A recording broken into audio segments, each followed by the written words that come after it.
Kay mamo nating panin, kung saksiyang nadingin na, katupanong buhahi amasin.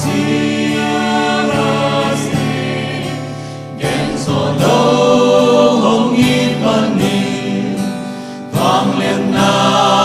nusya yun na, singlam te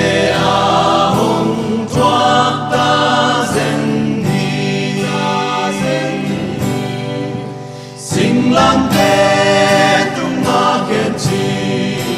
sing tu kêu na sắc kape kaya hong ni na hi alen chi kay sita masimani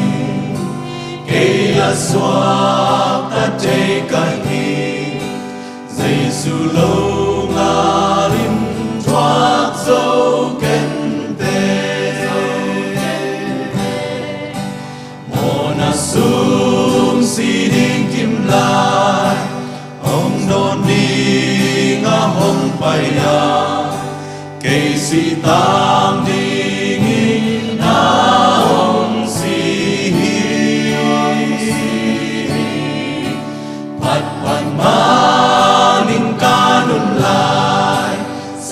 samaning kanuam na amahang begin kaswak tahi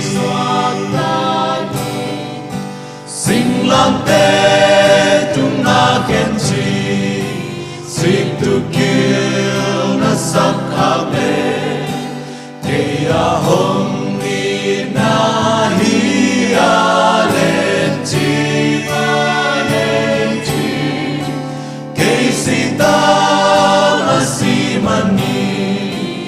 kaya swak ta te kahi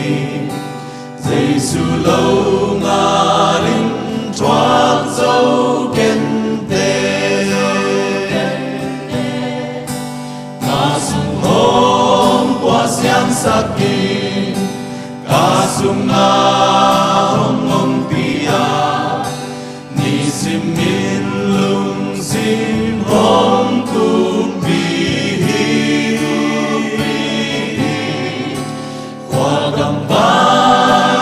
Jabangin intun ka kang naglata katun siya amay kamulingi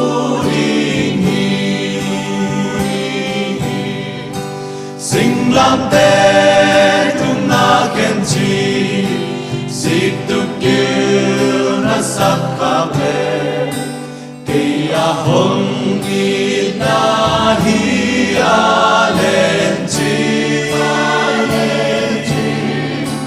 kay sita